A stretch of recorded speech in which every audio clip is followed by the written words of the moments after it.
Again. Good afternoon.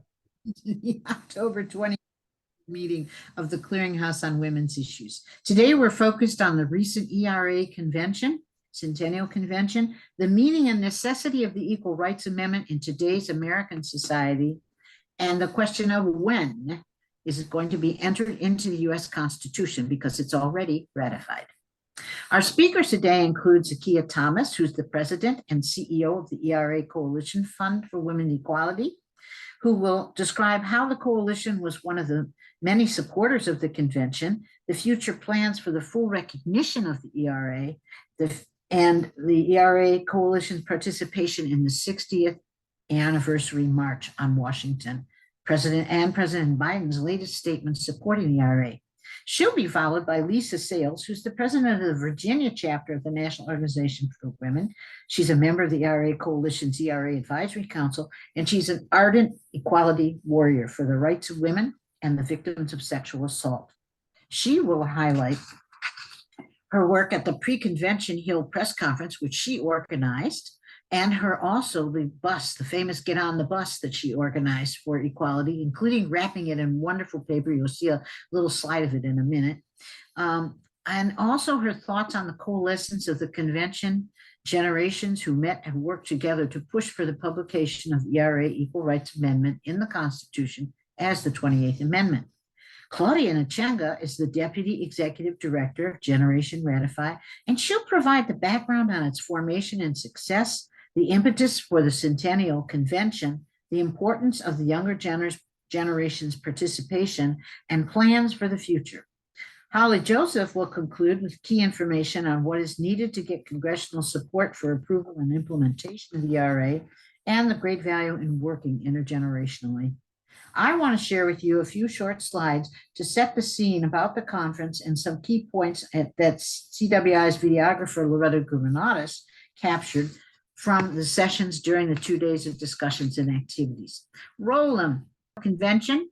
These photos are courtesy of Jason Zhang, who is a member of Generation Ratify, with a couple of photos from Lisa's Facebook page about the bus. This is the press and was held on the Hill, and she's going to talk about the people who came. It was highly successful. Can you move to the next slide? This is the bus. What a bus it was.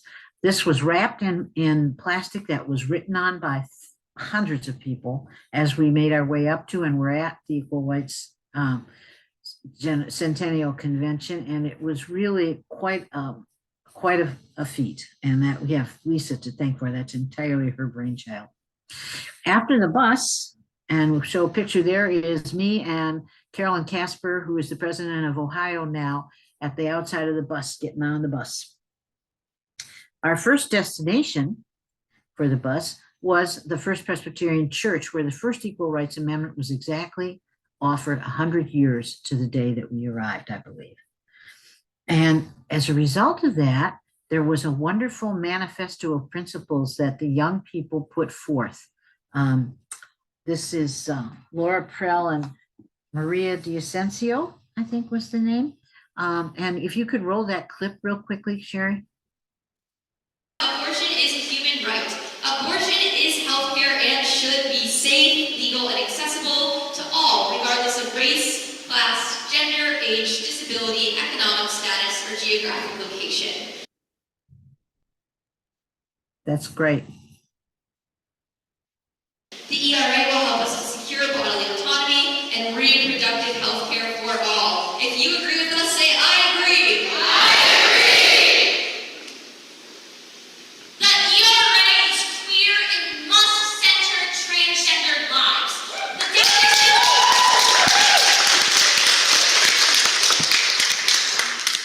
The definition of sex is not limited to the gender binary. Queer and transgender people deserve affirmation,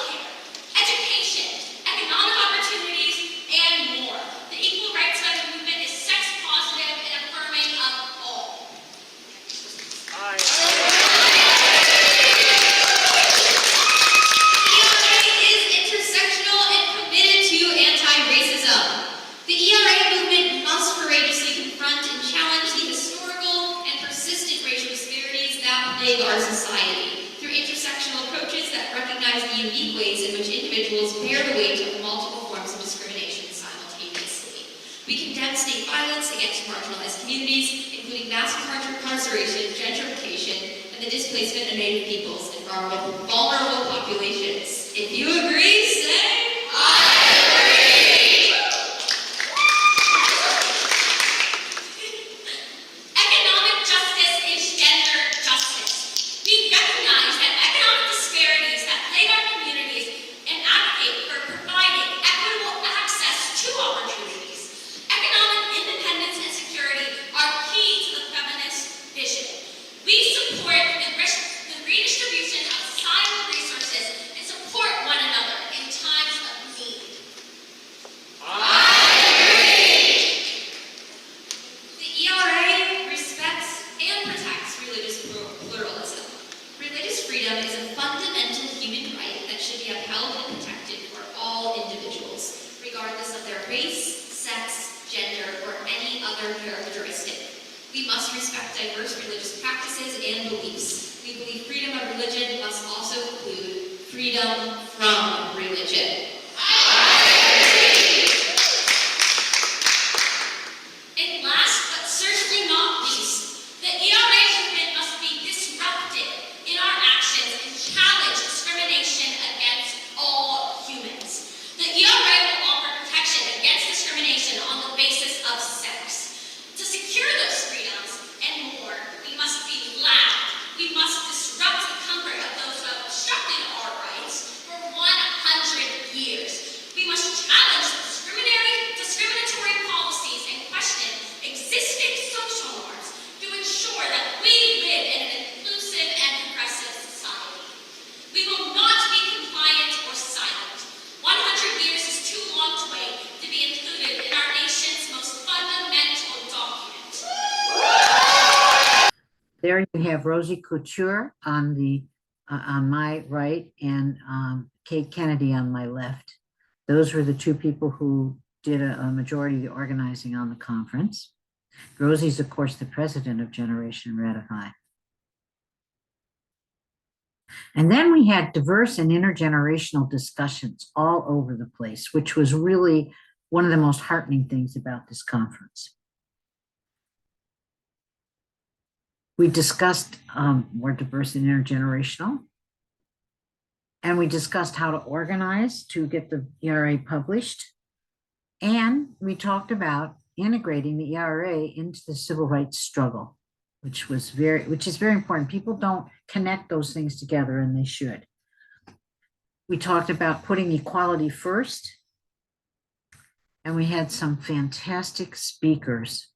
We had Pat Spearman, the Reverend Pat Spearman from Nevada, and we had Carolyn Maloney, the former, excuse me, Congresswoman from New York, who is now the president of New York now. Then we were on the move to Women's Rights Park around the corner from the church, where we held a rally. We did this march down and then the rally. And at the rally, we got a chance to wish Congresswoman Cori Bush a very happy birthday. She actually took her birthday to come to this conference because she's a lady who just began, I believe, the caucus on ERA in the House, in the House, maybe it's in the Senate too. But anyway, and then finally, we ended up the next day on Saturday at the first convention site for women's rights that was held in 1848. This is in another part of Seneca Falls.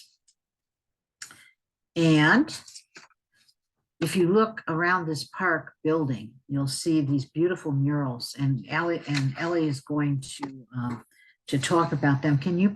I want to also say what Ellie's message was that any country that practices gender apartheid should not be allowed anywhere near the United Nations and should not ever be considered a democracy. And she made her point very well. She also commented on what a lovely thing it was to be in that room with those murals up on the ceiling. So, because they reminded us upon whose shoulders we stand. Okay, and finally, I just want to say thanks to Loretta Gubernatis for the hours of taping that she did when she came on this trip with us, and the fact that we're going to be editing a documentary eventually sometime in November. Now, I'm turning the program over to Zakiya. Thank you so much, Connie. I'm very excited to be here today to talk about the work that we do, but also the next generation that's taking the lead now and pushing forward for all of us. So I am Zakiya Thomas, President and CEO of the ERA Coalition and the Fund for Women's Equality. We are a movement of movements. We have over 290 partner organizations representing 80 million people across the country, all working towards equality. So our partners include those who fight for racial, economic, LGBTQ rights, reproductive rights, and we have an interconnected intergenerational movement, which is making sure that we all understand that we're in this together. We at the ERA Coalition understand that if we want we want true equality, that means that all of us need to live free and not be oppressed. And so our work brings together all of these organizations to talk about the importance of working together. So we're breaking down these silos so that we can build solidarity in these movements. And what we're doing is raising awareness about why the Equal Rights Amendment is so important. And it's important for a number of reasons. If we are not in the Constitution, then we have to put ourselves there, because as we've seen with the Dobbs decision, if we aren't in the Constitution, we're not going to be represented in any case that comes down the line. So that's really the work that we do. When we were so excited to be supporters of the convention in Seneca Falls, and I have to give all the credit and praise to Generation Ratify and those who took the charge to pull this together so that we could have an intergenerational, very diverse and engaging couple of days to talk about the Equal Rights Amendment and why it's so important and what we need to do to move our movement forward. So Claudia, thank you, and thank you, your peers, for bringing this together. And one of the things I really loved is the fact that you had people from all spectrum of life. So you have young people, you have older people, you have people in the middle, you have LGBTQ plus folks. And I have to say, I really appreciate that the trans community was well represented and the support that was there, because we know in this country that's not always the case, and we need to show support for our allies and our partners and our friends. So that's what we do here at the ERA Coalition. And Connie mentioned what we did in the 2016 March. We're actually coming up on our 10th anniversary for the ERA Coalition, and we're launching a new vision, the ERA Coalition 2.0. So look out for when that launches. But really what we're doing is doubling down on the Equal Rights Amendment and doubling down on the investment in our partners to make sure that they understand that we're here for them to uplift their issues, because if we don't, then we'll continue to have the rollback of rights that we see across this country. And so if I leave you with nothing else, and I'll continue, if I leave you with nothing else, you have to remember that we are all in this together. That if we have those who are oppressed in our communities that we work with, then we're oppressed as well. Because the same forces that are going after the LGBTQ plus community, after reproductive rights, after economic rights, it's the same organizations, the same people, the same foe. And so we need to come together to build those bridges, to talk about why we need to work together and bring more people to the fold across the country. We're about to go to a press conference where we're going to hear about the amazing numbers that we have for support for the Equal Rights Amendment. And it's not surprising, because people understand that we need equality in this country, or else we're continuing to go down this road of book banning, of preventing education in schools, and denying people the true history of our country. Because if you don't know where you came from, you won't know where you're going in the future. And so we are part of that movement. We understand the importance of all of these issues coming together, and that's the work that we do. And we saw part of that on display when we went to the convention. And I have to say, it was amazing, and it was inspiring to see all those people coming together, understanding that at the end of the day, we need the Equal Rights Amendment in order to have equality in our country. And Connie, I'm not sure if you want to open up for questions, or if you just want to pass the baton. I know Lisa and I have to go quite soon.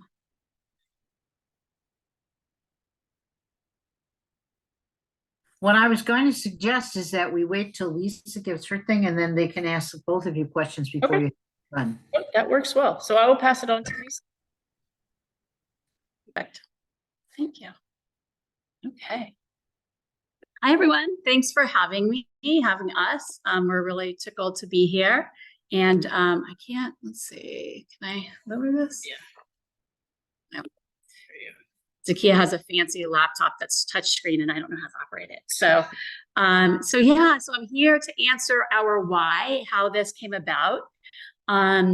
I am Lisa Sales. As Connie said, I'm the president of Virginia Now and the chair of our Political Action Committee. But I don't do this work alone. We, as Zakiya so aptly said, we're all in this together. Through the sleepless nights, the tears, the sweat, and we're going to continue to fight together as hard as we can, and fight the opposition indeed. So in effort to shine the spotlight, the goal for this Party for the ERA Centennial Bus and Send-Off Press Conference, this is a bit of an album, so I wanted to sort of tell you or show you the story in pictures. And really the goal was to get as many people out to celebrate the 100th, because you only get 100th anniversary. And so, but for most adults fighting for the cause for 50 years, and even newbies, not only was it not accessible and unaffordable, some could not drive. And, you know, we had people walking with canes, people of all diverse backgrounds, and definitely couldn't cram their bodies into sleeping bags to sleep on the floor of a church with the students, as much as we would have loved to have done that. For sure, absolutely. So to add to that complication, Seneca Falls is very small with not a lot of hotel accommodations. So where could a very large group stay? And people really wanted to travel together in solidarity in this magnificent sort of vehicle, and Generation Ratify and Central New York Now and Rochester Now, and join with them in solidarity and help support their work by bringing people out. So I'm just going to jump to the next slide here. So here's what we're going to go over. You see Zakiya right there in the middle, and standing next to Attorney General Letitia James. And then to Zakiya's left is the Governor of New York, Governor Hochul. And then I forget her name. Do you remember her name? Yeah, she's the head of Women's March Seneca Falls, different from the Women's March. So I just wanted to go a little bit, which I've already touched on a little bit, go over a little bit about the why, the wheels, the press conference, why it's so important to document history and create memories, and really growing the movement. And I'll borrow some words that Zakiya uses. So anyhow, I was saying that people really wanted to travel together in solidarity, and we had to think about a lot of things. So the planning was very abbreviated time period. So how are we going to execute this vision in 21 days? So it meant getting a bus, the wrap, getting bids for those. Is it affordable? Could I make an affordable package for everyone to attend? The accommodations, the press conference logistics. Working with the US Senate is not that easy, let me tell you. The speakers, what was that going to look like? And we had a little glitch. I'll see if anybody picks up on it in the pictures.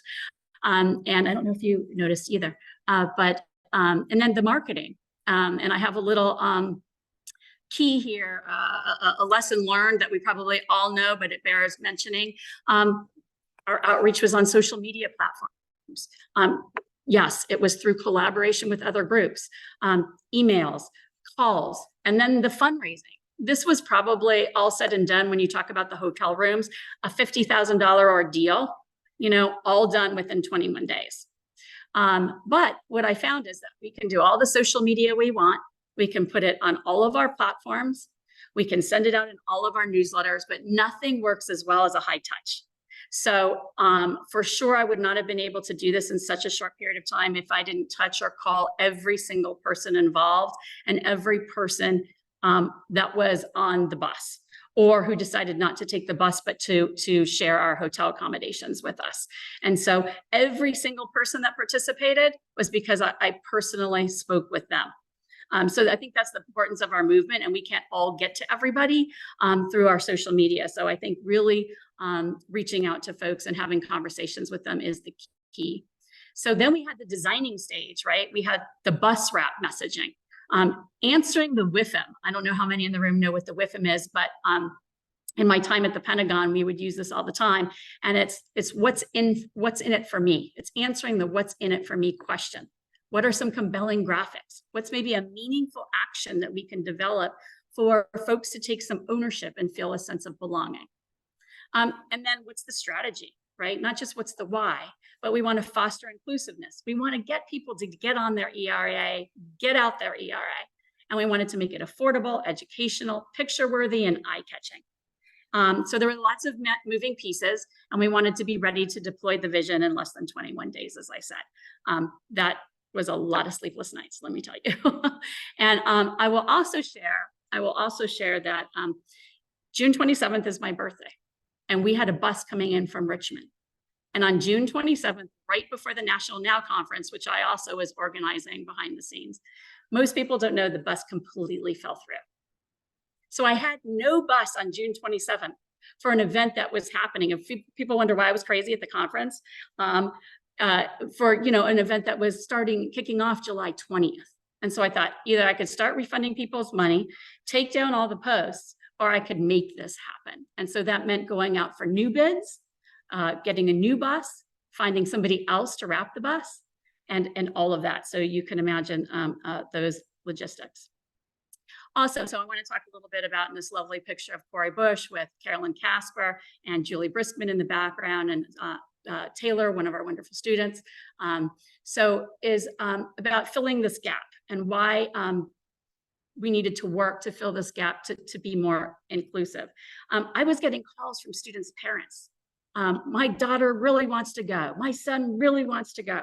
But for some students, they couldn't fathom letting their children go without an adult chaperone. So there was that piece of it. As I said, the goal was to raise enough money, right, to make this happen, but also to raise enough money so that all youth could ride free, especially for those whose parents wouldn't allow them to ride separately with other kids. So we made that happen. We filled the bus. For a moment there, I thought we were going to need a second bus. And Connie supplied everyone with snacks and refreshments. Thank you for doing that, Connie. I really needed to develop this package and make it so that we could bring out folks. And at the end of the day, after negotiating with the vendors, all the sleepless nights, and getting the price down, so the package was affordable. The real goal at the end of the day is to be inclusive, be affordable, get as many people out, as I said, to get their ERA on. And in all, we brought about 60 plus people out, most who rode the bus, but not all. But I knew I needed to make it happen. Can't say this, talk about the ERA without saying, needed to make it happen for folks, regardless of sex, age, socioeconomics, ailments, all of it, right? We are an inclusive movement of movements, as Zakiya says so often, and I borrow from her, truly. And, super heavy lift, but we did it. So I just wanted to share sort of, looks like we're spotlighted. Okay. Sorry, we got a window over my slide. But so I really wanted to make sure that we could all attend this history making event. I remember when it was announced and all of us sat around in a meeting, several meetings, and we said, wow, how are we going to do this? How are we going to get there? What does that look like? It's super expensive to take a flight, to then have to take Uber or Lyft from a location in Rochester or Central New York. Again, as I said, considering the socioeconomic and varying backgrounds of folks and the expense. But there was no holding us back. We came together, we decided planes, trains, and automobiles wasn't going to work. We needed a bus. And so again, making everyone feel a part and a sense of belonging, unifying. The more we had out there, the merrier, and you'll see why. It really shows up well in the pictures. And then inviting new audiences to come along. We're always preaching to the choir. Everybody in here knows a little bit about this already, right? But we need to bring new people in, invite new audiences along on this journey to equality. So we wanted to have education on wheels, right? And then this send-off, always being a forever presence, and ERA Coalition does such a good job of this, as does Generation Ratify, of constantly reminding Congress we're here and we are not going away. So that was sort of the MO behind the last minute bus excursion, if you will. So Connie took a little bit of my thunder, but I just wanted to show you what the wheels look like. And I'll give you a minute to digest that. I sat down and on napkins and on paper started writing what I thought would answer the WIFM question, what's in it for me? How could we tell people, passersby who weren't in the movement with us yet, right, what we were about? What was the ERA? And by the way, it's been suggested that we should stop saying ERA without saying the Equal Rights Amendment, because when you message equal rights, people get it. When we say ERA, the new folks don't always get what that is. So suggestion there, lesson learned. So we wanted to message all of these things, and I had them all written down, and I was logging them in emails and in notes on my phone. And then after putting it all together, I wasn't sure of the look and feel. I knew I wanted the ERA yes sign it on it. I knew that we wanted the QR code. By the way, if you're in this Zoom room now and you have not signed for ERA, there's a QR code on the side of that bus, and you'll get more QR codes throughout my slide presentation today. Please go to that QR code right now, scan that code. If you see it in the lower left section, sign the petition. That is Carolyn Maloney's, former Congresswoman of New York, Carolyn Maloney, one of the chairs of ERA Coalition Board. That's her petition. She's working with Hunter College students to really to highlight the ERA, because you know what, if we have 1 million signatures, we cannot be ignored. So please share that QR code with everybody you know, and get them to sign for ERA too. Okay, so that's side one. Here's side two, a little bit different messaging, but we tried to cover the full landscape, if you will. We tried to use every piece of real estate on this bus and invite new audiences. I felt very strongly that why are we going to take a bus, you know, for 3 or 4 hours and be on the road and stop for food and all of this? I felt very strongly that we needed to be messaging, that we needed to be a rolling billboard, an advertisement on wheels. And so you can see the QR code here is towards the front left on the driver's side. So don't forget to scan the QR code.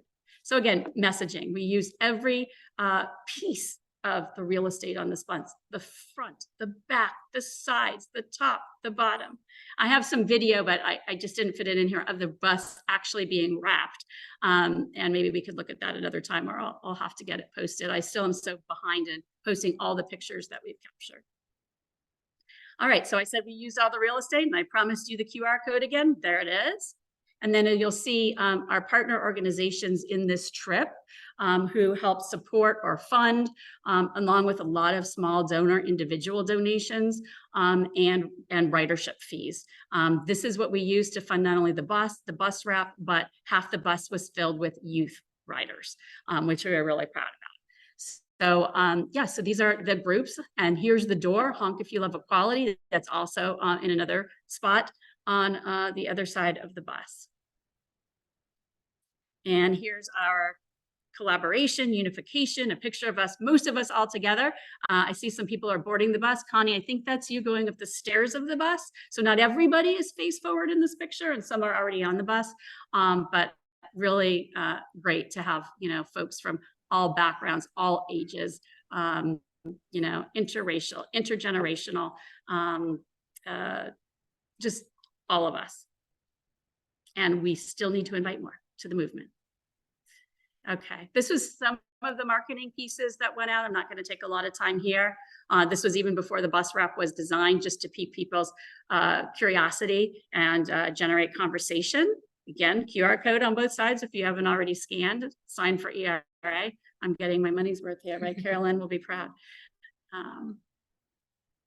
And then the press conference, right? The send off to Seneca Falls, where we wanted to have a presence and create some news and some more photo ops, because frankly, folks, there's not enough of us in every jurisdiction, rural, urban, shouting ERA, the Equal Rights Amendment, from the rooftops, right? In every medium, in every channel. So we always have to be mindful of creating moments. And that was really my focus. Let's create another moment for the ERA. How can we do that? How can we be bright, colorful, educational, and get people out to Seneca Falls to celebrate the 100th, right? You only get one centennial anniversary for something so important. So here's Congresswoman Jennifer McClellan, the first Black woman to serve in Congress from Virginia. She was carried, when she was a state senator, she carried the ERA. And behind her in the pink jacket is the first woman Speaker of the House and first Jewish person Speaker of the House. That's Eileen Fillercorn. She was the one to announce for the women of America, for the women of Virginia, the ERA is ratified. So pretty cool. And then there's our fearless leader, Ayanna Pressley, who's carrying a bill in Congress in the House right now to lift the deadline and affirm or recognize the ERA. By the way, we're not using ratify any longer, and we're not using pass. The words are really validate, affirm, recognize. And I'm leaving one out, I think. Publish. And publish, of course, publish the ERA. There's about four words. Thanks, Zakiya. Yeah, and then over Ayanna's shoulder is next to me is Bettina Hager, who's the #2 at ERA Coalition, and next to her is the #2 of National Now. And then we have some state legislators standing behind Ayanna. We also had the boys there. Yes, they were there to support. So Senator Tim Kaine, Representative Don Beyer. Funny thing is, Representative Jerry Connolly was supposed to be there, and I received a text from him saying, I would rather be with you all than with Mr. Kennedy. So, but here's the send-off, more send-off pictures, and reminding Congress we're here, right? That piece, we're not going away, and we're going to keep up the fight. And who's that? So as I was building the slide deck about 3 this morning, I came across this quote, and it said, business opportunities are like buses. There's always another one coming. And you can see I edited it a little bit and I crossed out business.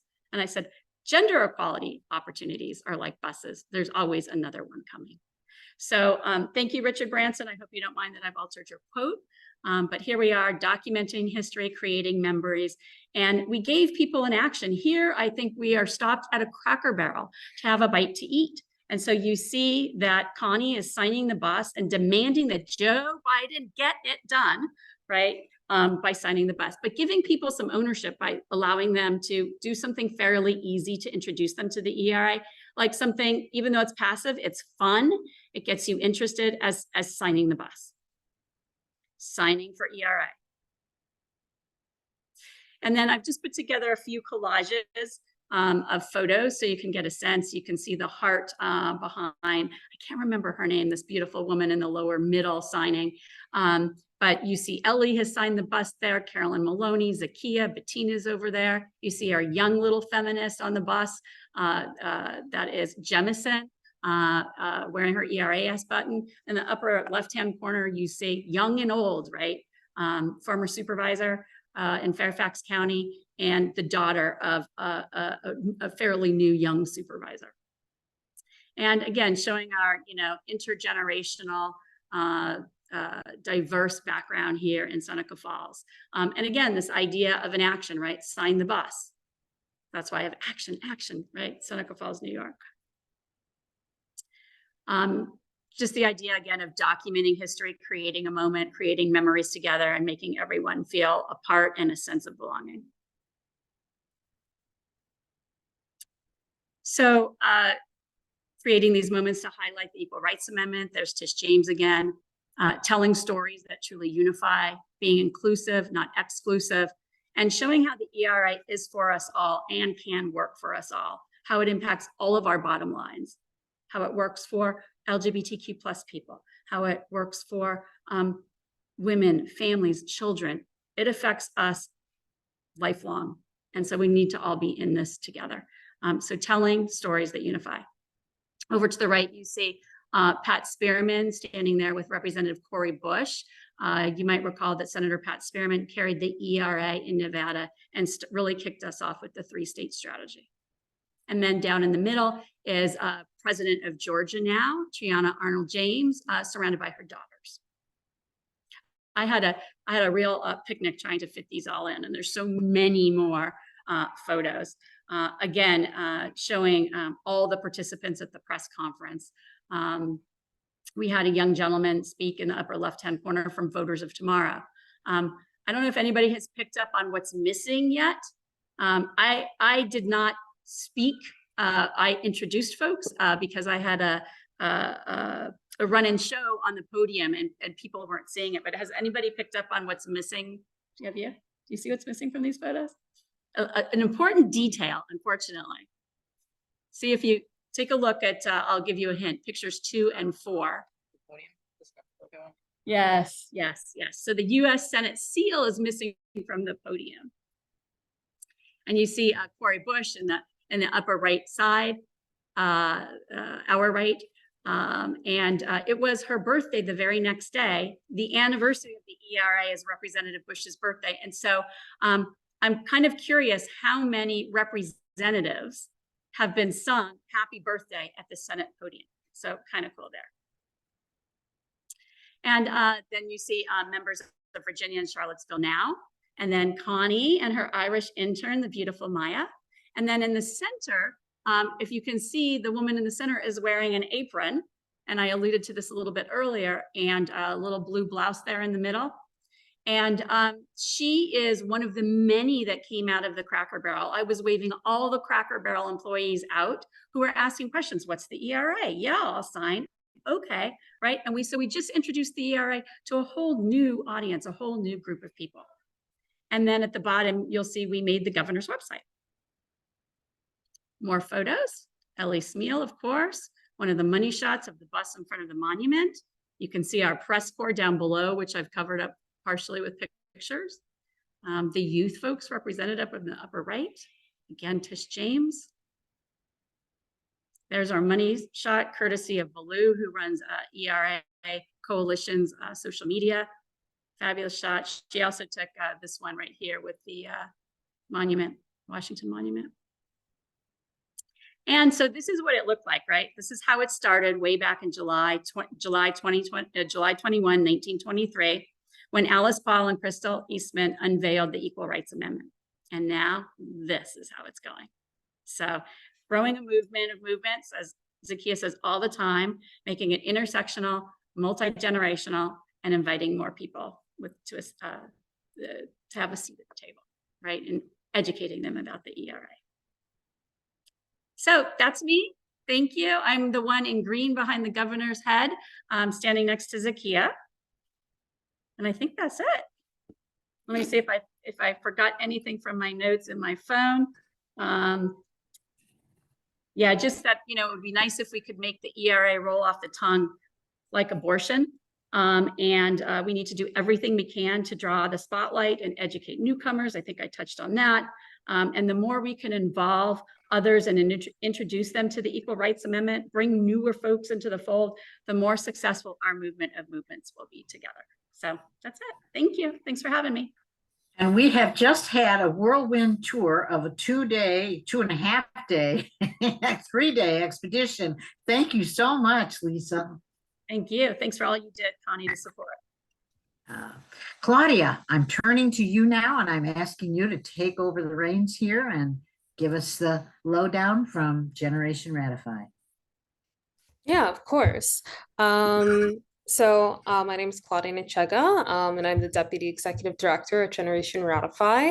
And Generation Ratify was one of 3 lead organizations that organized the ERA Centennial Convention in July at Seneca Falls, New York. We did it at the First Presbyterian Church where the ERA was first unveiled. And we co-organized the convention with Kate Kelly's Equal Rights Action, as well as the ERA project at Columbia Law School. So it was a great experience. In addition to the convention itself, we worked really closely with the ERA project at Columbia Law to design a curriculum series and a webinar series that was intended to provide, people that were planning on attending the convention with, a foundational understanding of the Equal Rights Amendment and, broader ideas of gender justice and how the ERA fits into that. So that was a lead up a couple weeks to the convention, and we got to hear from some amazing experts and legal scholars and advocates and activists for the ERA in this series, and it was amazing. And then, of course, with the amazing work from, Virginia Now, especially Lisa Sales. We were able to get some young people on the bus up to Seneca Falls as well. But I think a very big part of our mission was to empower young people and give them the access and the resources and support that they would need to attend the convention. And part of the way that we organized it was such that the tickets, which adults were paying for to attend the convention, essentially funded a young person's, travel or any other needs that they would require in order to attend the convention. And we were really adamant about making sure that, financial costs and other barriers weren't a hindrance to getting young people to come, and not just young people, but anyone who expressed that they wanted support in coming to the convention. We made sure that they got it. And I'm really proud of the work that a lot of young organizers put into this as well. Day in, day out. We had a lot of calls, a lot of hours spent, on Google Docs, a lot of hours in, discussion and brainstorming and thinking, how is this going to play out? So really echoing Lisa's earlier sentiments about a lot of the work that we put into this. I think also, in addition to that, we opened the convention with the statement of the ERA declaration, and a big part of that was because we wanted individuals and any attendees at the convention to be very clear as to what we're trying to get out of the Equal Rights Amendment, but making sure that we're also inclusive about who the ERA benefits. And also just people in the movement and working together as well. And I think that also, ties into what young people are also trying to get out of the Equal Rights Amendment. And I think the Virginia Now bus states a lot of those things really well, in a creative way. But I think when it comes to, the ERA agenda that young people want to see, we want an ERA that defends and advances reproductive freedom. We want an ERA that protects queer folks and centers transgender lives. We want an ERA that is anti-racist and centers racial justice. And we want our movement to be disruptive and people-powered and inventive and joyful. And I think we brought out a lot of that energy with the intergenerational convening that we had at the convention. Young people, did a lot of work and took the lead with organizing it, but we wanted to make sure that we were connecting, with veterans of this movement and older generations to come into this space where at the end of the day, we're all people in this movement fighting for the same cause. And that's to secure, fundamental equality in our country's constitution. And throughout the convention, we organized a lot of different events and workshops that were tailored towards taking a look at, different aspects of, movement building and organizing. We had a workshop on youth movement coalition building. We had an organizing boot camp 101 workshop. We also had another workshop about, interfaith organizing. And apart from the workshop on interfaith organizing, we also had an optional portion towards the beginning of the convention that was like this nice faith space that was independently organized by some amazing faith leaders. And they did a really good job of making it very inclusive, and it was amazing. And, we got to hear from some amazing speakers and leaders as well, also very notably Reverend Dr. Pat Spearman.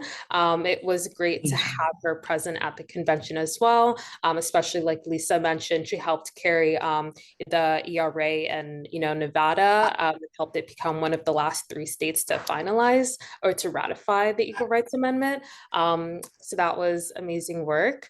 And towards the end of the convention, we also focused on trying to get the word out and recruiting anyone who is willing to come down to DC with a group of young organizers and participate in a direct action that we hosted on Constitution Avenue in Washington, DC.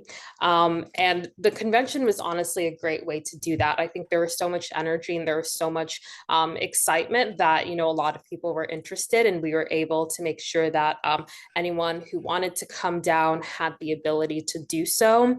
And we occupied Constitution Avenue for 6 hours.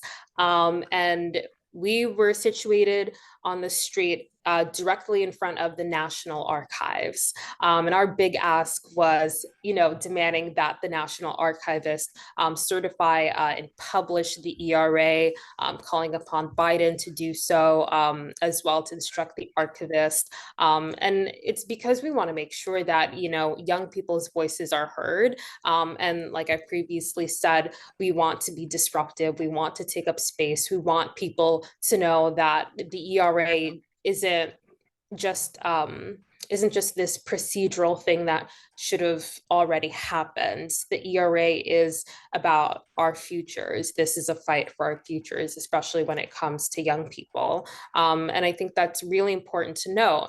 And apart from, centering young people in this movement and giving them the support that they need to really lead, we also want to be not just inclusive when it comes to making sure that we're, empowering people who've historically been marginalized in past movement or in past eras, like in movement for the ERA. It's not just about making sure that we're all seen, but it is also a way of strategy. The people who have the most to gain from the ERA and the most to lose from it not being, formally being in the Constitution aren't going to be satisfied with the minimal gains that a movement is making or, other leaders are making, because this is about their lives. It directly impacts them.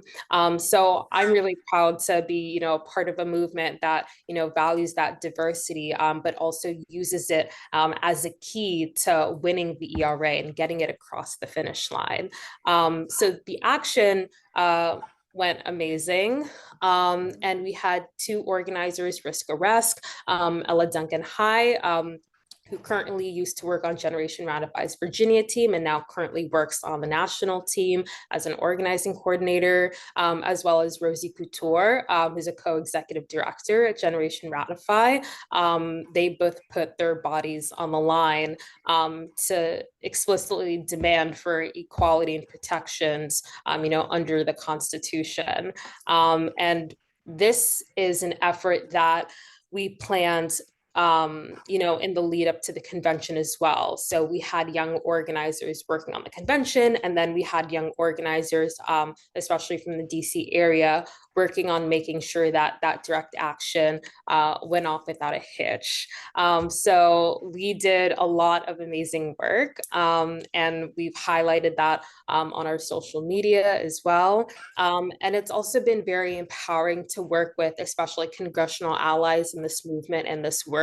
Especially Congresswoman Cori Bush and Congresswoman Ayanna Pressley. Congresswoman Ayanna Pressley is introducing the resolution to remove the arbitrary deadline on the ERA in the House, and Congresswoman Cori Bush has introduced the resolution to affirm the ERA's 28th Amendment, but also demand that, President Biden take action, instruct the National Archivist to certify and publish the ERA in the Constitution. And Bush was also present at the convention, as Lisa mentioned. And not only was it Congresswoman Cori Bush's birthday, but it was also Generation Ratify's birthday. So Generation Ratify celebrated, I think, 3 years old. Like during the convention and the celebration. And it was amazing.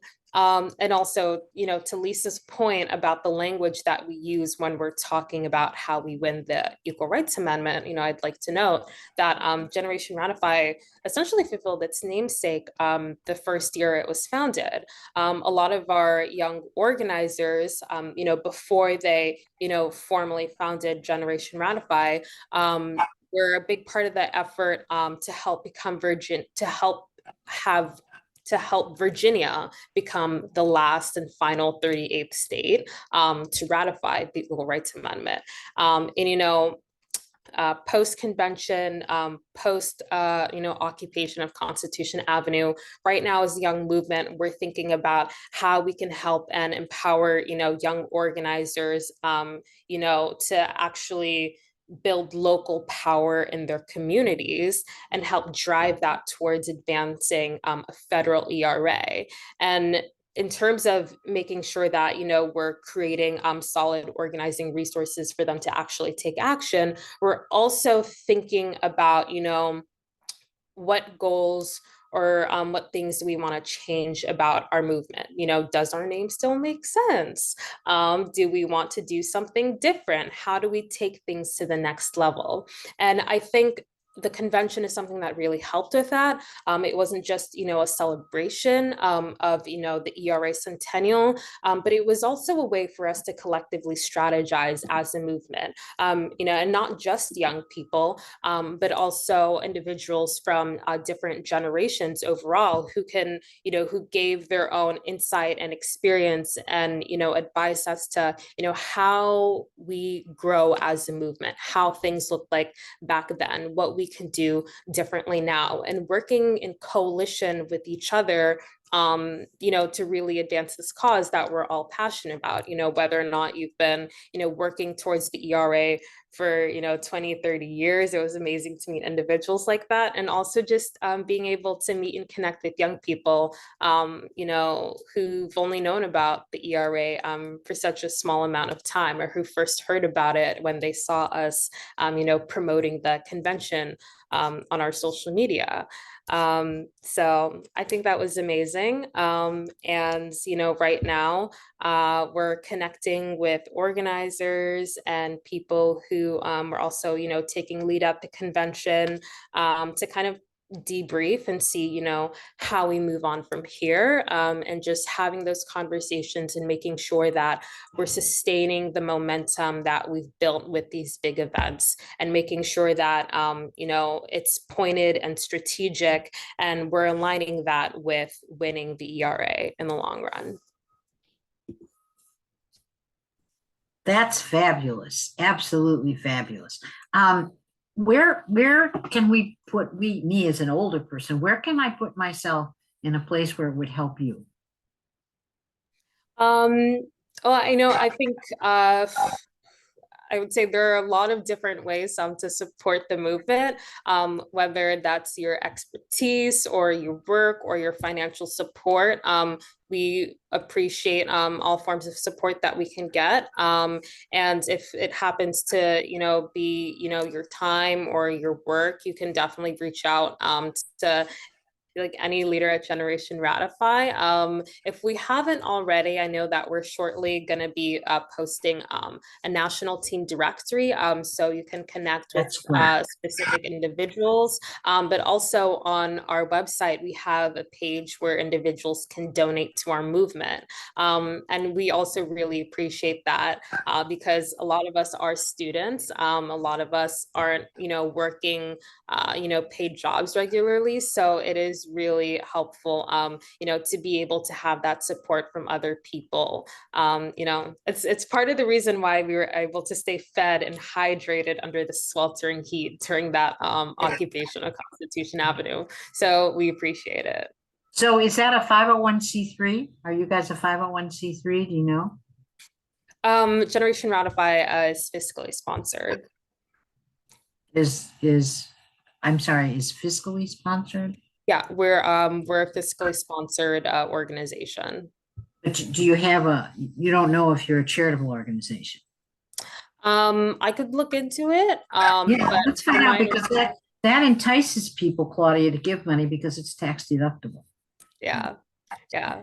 So yeah, please donate if you can. And there are many different ways to do so. But if you would like to become a financial donor, we would love to receive recurring donations as well. And we do a really good job of staying connected with our movement and making sure that we're giving them updates and we're letting them, stay tuned into our work. Yeah. That's great. Okay. Anybody else have questions for Claudia before I move on to Holly? Just wanted to add that I am a monthly sustaining donor to the effort, Claudia, and it's not a lot to me, but it makes a lot of difference to you all. So I encourage and challenge each of you to go to their website and become a sustaining member, giving monthly today. All right. Thank you. Well, thank you so much. Okay, Miss Holly, you are on. Okay, this is a big responsibility because it says that I'm going to say what's needed for the ERA. And I would say every one of us should be able to answer that question as much as anyone. But I think I've thought a lot about this. And I think sometimes it's hard for us to be in a position to fight for ourselves. Fighting for equality is fighting for women. But it's not. It's really, whether we live in a democracy or not, we're really fighting. We say we're all in this together, but who is the all is open to discussion. And, we don't have a great gender representation here. And it's interesting because I went to the gathering in front of the archives, and there were people walking down the street, and one of them, I'd say, do you know about the Equal Rights Amendment? And a man said, I'm good. I said, I think you'd be better off if you lived in a democracy, and then I've got to share another thing. I love this. At the March on Washington, one of the people who came got up and worked the crowd. She said she wanted to work the crowd. And so she came across a person and she said, this really makes me angry, and you should be angry too. And if you think about how hard and what Alice Paul sacrificed for us to have the vote, there hasn't been that level of attention and what do I want to say, acrimony. And is that necessary to pass this? It makes me think so increasingly. If you, even in progressive Maryland, where I am, is there one woman in Congress? Find her if you can, because she's not to be found, and in other states too. But if you think about, did you see the front page of the New York Times is what we had done to Native Americans, just the horrible things. But if you think about it, not bringing more than half of our congregation, our country, into full participation, that's heinous. I mean, it's really unbelievable. And so, I mean, I'm just as I am perplexed, but I don't have an answer. I just think we've all got to find ways to step up the action. We can't wait for it to happen, or like Alice Paul and so many other workers, we're not going to see it in our lifetimes. So anyway, does that answer the question? Are you satisfied with my answer? I don't want you to be. You got to be angry and yet action. Can't be satisfied, because then we would be, if we were already up to the ERA and had equal rights for everyone in the country, then you can be satisfied. Until then, there's no satisfaction. But, let me add one more thing. If for those who didn't hear our more recent program, I've lost her name. Nicole Verassi Bates pointed out that we're losing ground. I mean, not only on equal on the abortion issue, but there's a greater disparity between men and women's incomes. We shouldn't be going back on this. Oh, I forgot to tell you, I'm not showing you. I was thinking that everyone should wear some jewelry. So to bring attention to this, I've always worn an ERA bracelet, which I picked up on, this is old vintage from eBay, but also at the Now convention I got an ERA pin. I turned that into one earring, but it's just amazing how many people don't know about it. And I was talking to this man who was perfectly smart, and he kept breaking in and saying, "Are you sure we don't have this? Are you sure?" So, I mean, people don't even know about it, so that's the challenge we have too. Right. And what's that dollar bill behind your head? That's what Abigail Spanberger's mother, Congresswoman Eileen Davis. Right. made. It was showing the disparity at that time. This is long ago, 78 cents on a dollar. With, you see Alice Paul in the center, and yeah. So I don't know what the amount is now, but it's not equal. No, it's about 83 cents, I think now, but it could be going back down again given the economic situation. Yeah. Thank you so much, Holly. And thank you, as usual, to CWI for sponsoring a really good message. And I have a particular fondness for the Equal Rights Amendment because it was the first political action I ever took in 1979 after I got out of reporting the news. So I really believe in it.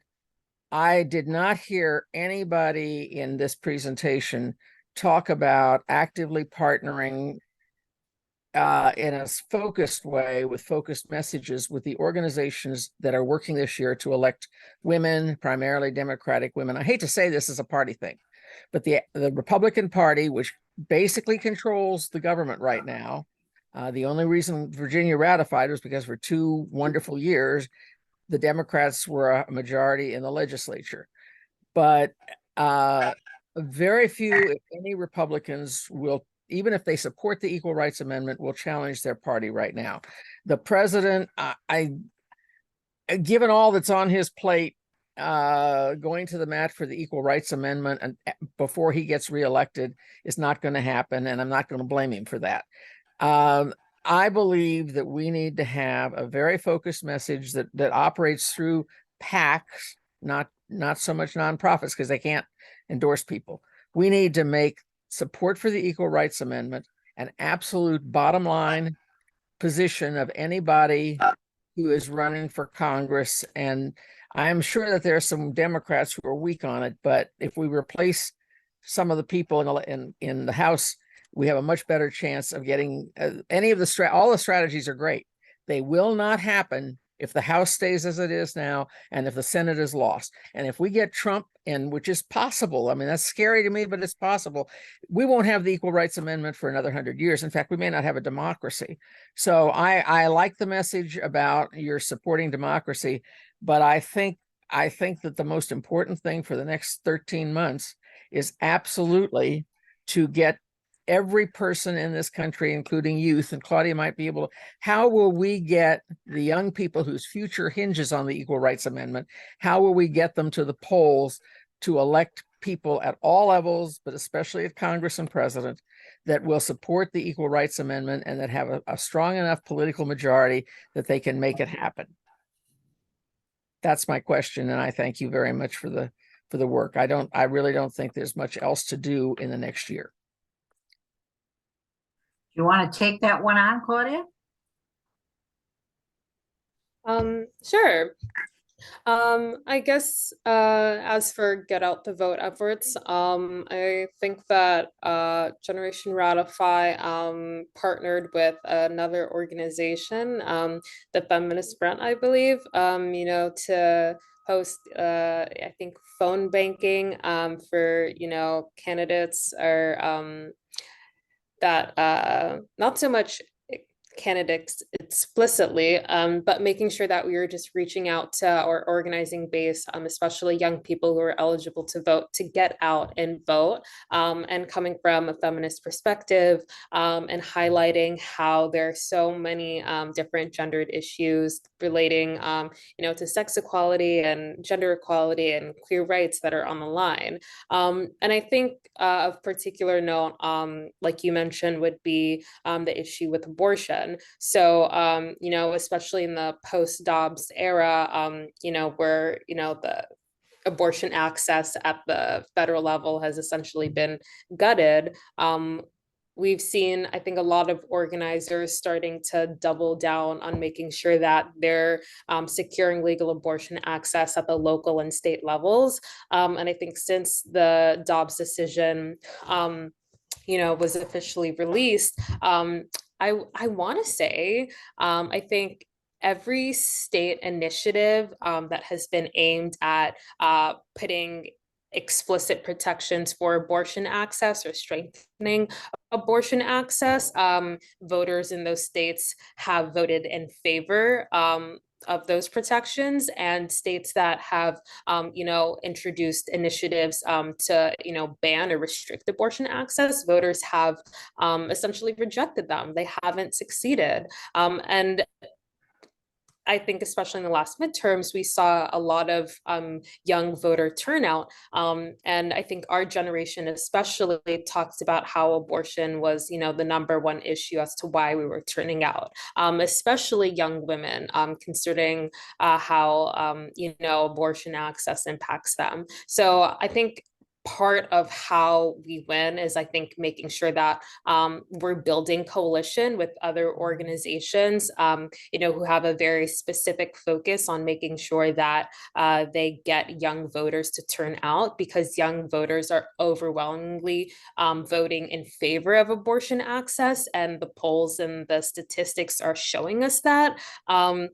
Lisa mentioned there was a speaker from Voters of Tomorrow that is at the press conference for the ERA right before the convention who spoke. And I know that organization does a lot of work with trying to make sure that young people are voting out and, you know, are voting, you know, for people that are actually going to support, you know, policies and laws that will actually protect young people and young people's futures. And I think I would also say that, you know, the message that we're trying to get out about the Young People's ERA agenda is one that really explicitly defines a lot of different things, but, you know, especially reproductive justice as one of its core tenets. We want people to know that, you know, this is not your mom's ERA.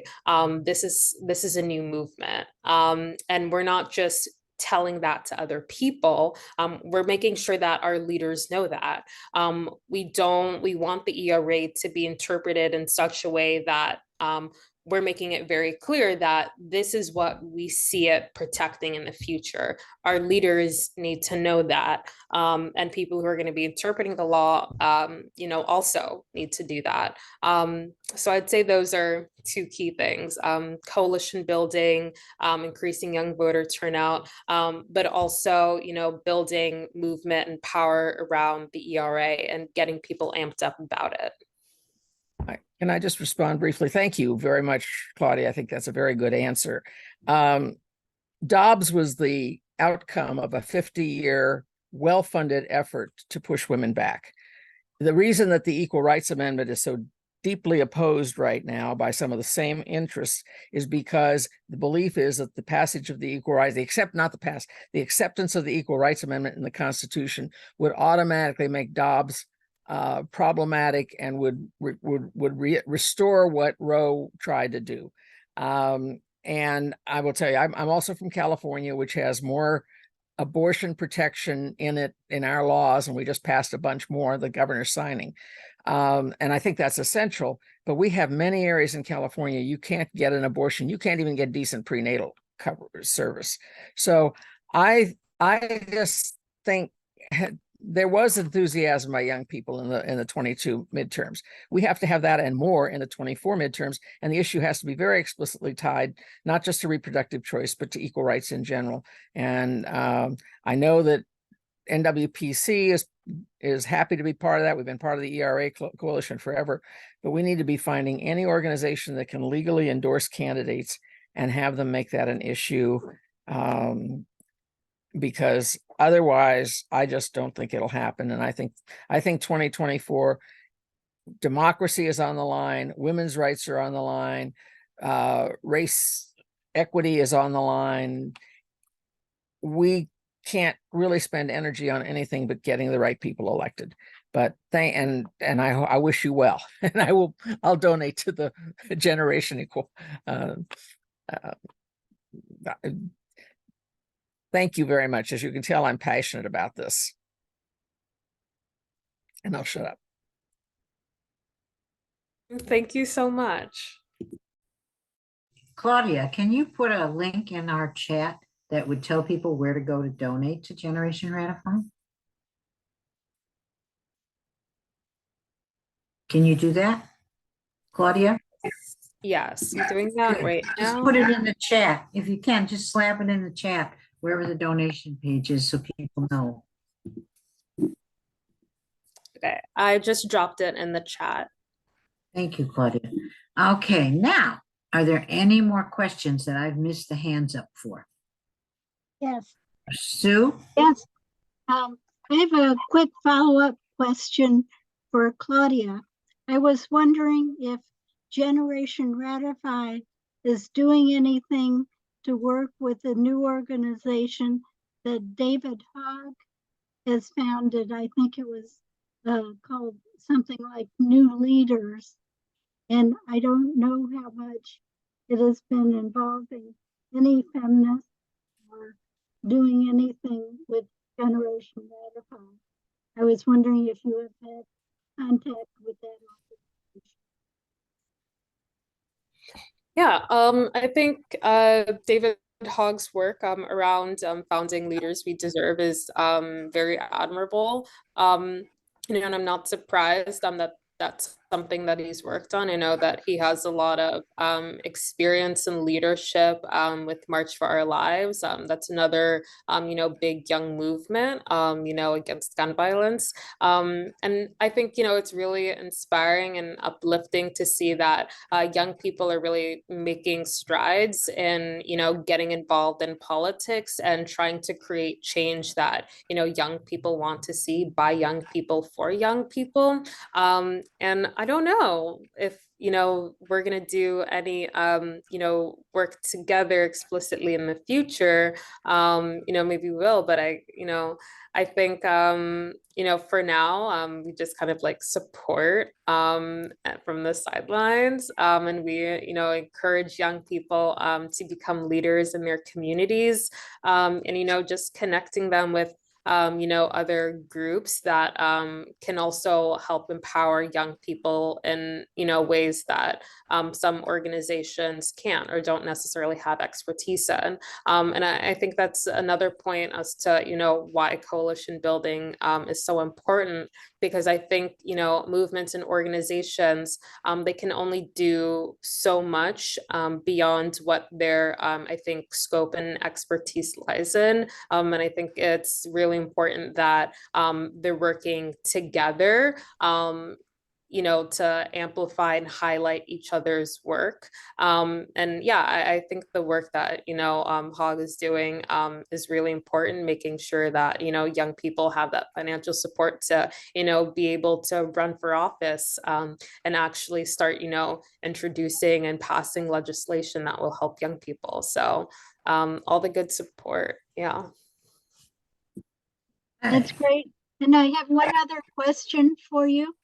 I was wondering if you were involved or know about how Generation Ratify decided on the great idea of having a convention for the Centennial celebration of ERA. Whose idea was it, and what caused you all to get it started? I'm not sure I remember whose specific idea it was. I know we co-organized it with the ERA project at Columbia Law and Equal Rights Action. I'm not really sure, but I just remembered having conversations and meetings where it was introduced, brought up. Sometimes I think of my life in pre and post Centennial terms. So, I don't remember, who specifically brought it up, but it was just something that we started working on, I think early 2023. That's when we started talking about it. And then we really started to get our work underway, springtime. We have a lot of different organizations here. We're very proud of this movement. And look at this room. It's so beautiful. Ellie? It's really so beautiful. It is. And with all the paintings of right? Those women and men who stood there, and by the way, there's women and men then too. When they stood there, they could never imagine what was going to happen. They didn't just want the vote. We call them suffragists, but they were thinking big. They had a whole plan of what they wanted. And they couldn't imagine much more. Their brain, they weren't allowed to go to school. Elizabeth Cady Stanton was taught by her father. They couldn't go to school. That wasn't even a big deal.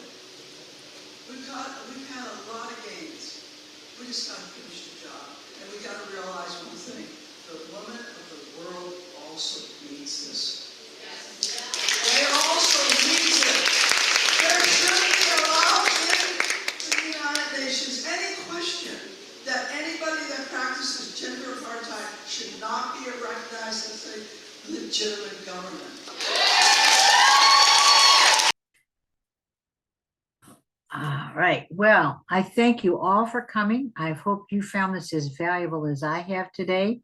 And I'll look forward to what our next one is going to be. Sue, can you tell us anything about that? The October 24th Clearinghouse on Women's Issues will feature women's health legislative issues of interest for the federal agenda of legislation. And it is being organized by the National Women's Health Network under the direction of Denise Hyader, who is the Executive Director of the National Women's Health Network and a new member of our Clearinghouse on Women's Issues board. Okay. All right, folks. Well, thank you for attending. And we hope that you guys will take up the challenge to work with the younger generation, particularly through Generation Ratify. And we thank all our speakers. Bye.